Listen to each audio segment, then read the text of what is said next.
We all saw the images. Star wide receiver Tyreek Hill angry on the sideline as Miami struggled. Now, we've covered the Colts side of this game and taken a victory lap, but the Dolphins offense looked utterly hapless on Sunday. Tyreek Hill took 4 catches for 40 yards, and frankly, it didn't even feel like it was that much. Yahoo Sports Daily, Caroline Fenton, Jason Fitz. I just keep watching this thinking this is obvious. All right, Caroline, the Dolphins suck. Let's just be clear about this. Dolphins, Yes. Miami, your season's done. Your team stinks. All right, I know it's only 1 week. Your team stinks. You've got a wide receiver that's already requested a trade and is pitching a fit on the sidelines that is obviously not happy.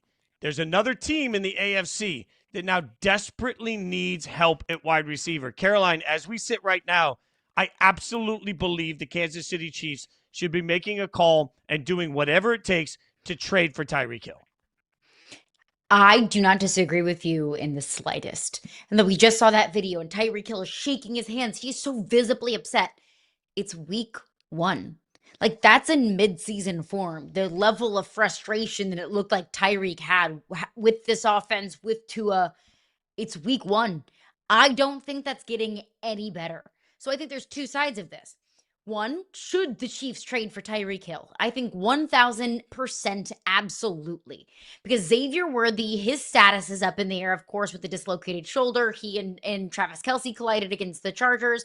You don't get Rashee Rice back until later in the season. And the Chiefs have an absolute gauntlet before they even get Rashee Rice back. And that's not to mention, Rashee Rice will probably have at least a little bit of a ramping up period. The Chiefs feel like they can get themselves right back into the Super Bowl. But the Chiefs don't want to find themselves dug in such a hole in the first 6 to 7 weeks of the season that now the last 10 weeks of the season feel incredibly uncomfortable. Now, I'm not saying the Chiefs will miss the playoffs, but I am saying there was a certain level of lack of explosiveness that we saw from that Chiefs offense against the Chargers. Now, the Chiefs tend to play with their food a little bit. They don't look as great in the beginning of the season as they do at the end of this season. I understand that. But this time, it's not just, the Chiefs are holding, everything back a little bit in the beginning of the season. At this point, it is the Chiefs have a serious lack of talent at the wide receiver position. Now, that's one side. Should the Chiefs do it? I think yes, 100%. 2, would the Dolphins do it? I think they're going to get to a position where they don't even have a choice, Fitz. They don't have a choice but to trade Tyreek Hill, because it doesn't look like the Dolphins are getting any better, and it doesn't look like that relationship is going to be repaired over the next couple of weeks either. Yeah, that's the hard part about it is, like, at some point, what do you do with somebody that's obviously unhappy and there's nothing you can do to make him happy? And I'll add one other element for the Chiefs. The eye test matters here. So if I'm the Kansas City Chiefs organizationally, I watched the Broncos, and I know their defense is going to be great. Bo Nix was terrible. I think Bo Nix is going to be a problem this year, but the Broncos defense was great. I just got beat by the Chargers. The Raiders looked better than I thought they were going to look if I'm the Chiefs. And then I'm looking at what I saw Sunday night. You cannot tell me anybody within the Kansas City Chiefs organization watch Sunday Night Football and feel like their team belongs today based on what we've seen right now in the same conversation as the Ravens or the Bills. They do not.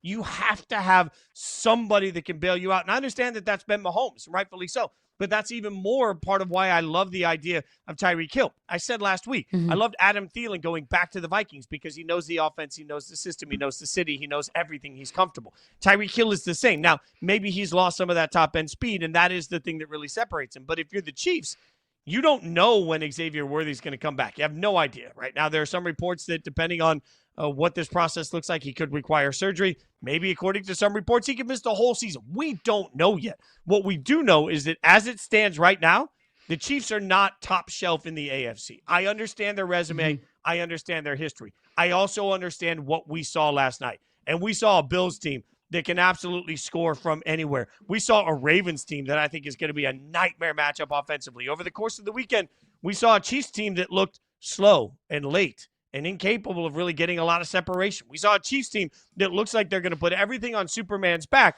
and they're going to hope that it's like the newest Superman movie. Sure, he's going to get his ass kicked for an hour and a half, but he's going to win in the end. I don't know if that works in this AFC. So if I'm the Chiefs, I have to look around and say, hey, we are in a Super Bowl window every single year. We've got a quarterback that puts us in that window. We have a coach that puts us in that window. We do not have the playmakers to be in that window. Do something about it, and do something about it right now. Tyreek Hill is going to be the best option available to them. They should start making the phone calls, even if it means they have to be too aggressive in what they pay. Yeah, I mean, Patrick Mahomes is Superman. He's the best quarterback in the National Football League. But sometimes there are even things that even Superman can't overcome. And losing your top two receivers, and Rashee Rice, at least for a portion of the season, and Xavier Worthy's, availability being in question, that might be a little bit too much for Superman to overcome, especially with Travis Kelce in his 35-year-old season. And of course, we have the obvious element here of Tyreek Hill's familiarity with the Chiefs offense and with Patrick Mahomes. So I think we're in agreement, right? It is obvious that that's what the Chiefs should do. But will the Chiefs do it? Because you bring it up that Tyreek Hill is probably not who he was 3 to 4 seasons ago. His thing is speed. That's his game. He's the cheetah.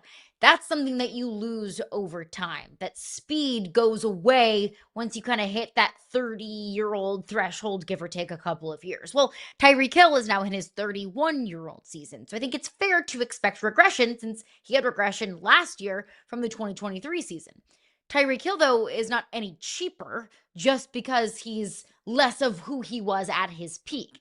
Tyreek Hill is still owed $30 million this season. Tyreek Hill is still, the 7th highest paid receiver in the National Football League? Are the Chiefs willing to pay that? Because look, I understand the Chiefs have won their fair share of games, but the Hunt family doesn't have a history of dishing out the most amount of cash. So even though this is what the Chiefs should do, even though Tyreek Hill would add that layer of explosiveness that the Chiefs were grossly missing against the Chargers in week 1, even though I think Tyreek Hill would make Patrick Mahomes' life so much easier while they wait for those other two receivers to come back, are the Chiefs willing to pay for it? Well, and they'd have to do some strategic work on the salary cap, too. Like, they don't really have the cash there. Obviously, they could do some funny money changes around Patrick Mahomes' deal to try and find it. But you're right.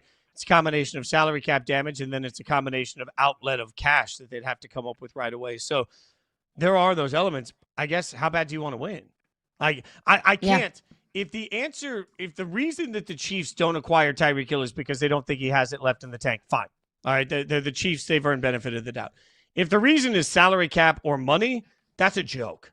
Like, because the salary cap is something you can wiggle around, and money is something that these guys make at just an absorbent amount of money, right? So, like, to me, if the Chiefs aren't acquiring Tyreek Hill because it's tough on the salary cap or because it's tough on their financials, then they're no better than the Bengals, right? And we make fun of those organizations. When you have Andy Reid and Patrick Mahomes and Spags as your defensive coordinator, you're supposed to be a Super Bowl team. After week 1, they were not a Super Bowl team. So if they don't do it, then they're no better than Cincinnati. And the other part of this, Caroline, is like, I think Tyreek should walk into the office today and say, screw it, I'm out. I don't want to be here. I want to be a Kansas City Chief. He should make this happen because it's the only place that he can go and immediately be the best of Tyreek. And if we're being honest, I think some of the public perception on Tyreek has dulled a little bit. I think some of the way that we view him as a player is different right now. If he wants people to still see him as the cheetah, and if he wants people to still just absolutely cower in fear at the thought of Tyreek Hill running open down the field, the one place he can go and immediately do that is Kansas City. He should be walking into the Dolphins today and say, you know what? You don't want me, but I don't want you. And it's obvious. When you watch the way that he acts on the sidelines, it is obvious that the organization and the player do not respect each other anymore. And I don't think that respect comes back. So you have to just come in and say, no, I'm going to do this because I think it's what's best for me. And weirdly, I think it would be best for the Dolphins too. Yeah, we see, a commenter here saying Tyreek should have never left the Chiefs. It cost him his legacy and theirs to a certain degree. I can't get on board with that entirely because I don't think it cost him his legacy. But I mean, if Tyreek Hill was on those Chiefs teams that, the Chiefs team last year, let's just say, like how differently could that year have gone, that Super Bowl have gone? And look, the Eagles were so dominant in that game, maybe it wouldn't have made a difference. But it is fair to say that when an elite player or a great player who I think we will view as one of the greats for many, many years to come goes to a team that doesn't win anything, then yeah, we do view them differently. That team wins absolutely contribute to an individual player's legacy, which is why I agree with you that I think it's pretty obvious that Tyreek Hill should demand a trade. If he cares about winning, Because it is very clear from what we saw in 1 week, and maybe a 1 week sample size isn't fair to make this kind of evaluation, but I'm going to do it anyways. The Dolphins do not look like they will win very many football games this year. So, of course, it makes sense for any receiver and any player in the league to say, hey, yeah, coach, I'm going to knock on your door here because I want to go to the Chiefs. Like, I want to go win in Kansas City. So, yes, absolutely, I think he should. And I think the outburst that we saw on the sideline on Sunday was maybe the first step of that, or one of the first of many steps to come of Tyreek expressing his frustration with being in Miami. And as I pointed out, Tyreek Hill is 31 years old. In wide receiver years, that's getting up there, right? He's not getting any younger. If Tyreek Hill cares about winning, he will demand a trade. All it takes the Dolphins to do, though, is say, no, sorry, you're under contract. We're not trading you. That's not the smartest approach if you're the Miami Dolphins, but let's not forget that just because a player wants to be traded or demands a trade does not mean that they will be traded. All fair. I think the YouTube comment that it changed the legacy is an accurate one. I believe it, because you look at, like, if they put the stat up, and I'll see if we can get it up again. But when you look at the Patrick Mahomes numbers, when he had Tyreek versus when he doesn't, the most important one that stands out to me, the passer rating from 2018 to 2022 for Patrick Mahomes was 117.1. That's number one in the NFL, right? There's the numbers here you see in front of him. The passer rating over the last couple of years without Tyreek Hill, 44.8, 33 out of 34. All right, when you talk about that's on plays 20 yards downfield, what does that tell you? The Chiefs lost everything in the explosiveness of their offense. And as I keep saying, one of the best parts of Mahomes' games is he forces defenders to make decisions. While he's running around, you got to cover for 10 minutes back there, what it feels like, right?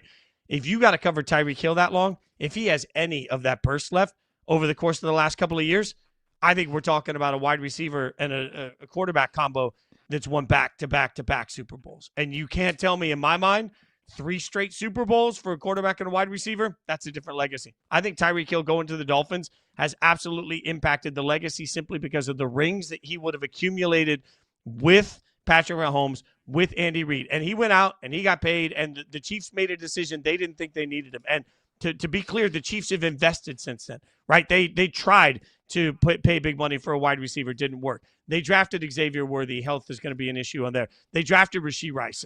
He's suspended. The Chiefs have tried to put resources into it. They've never replaced Tyreek Hill. I believe that if Tyreek Hill and Patrick Mahomes would have stayed together, we'd be looking at several more championships, and that in and of itself changes a legacy. So I hear you, but I think the reuniting of this is the one way that we can find out, and it becomes sort of the great story everybody wants to fall in love with.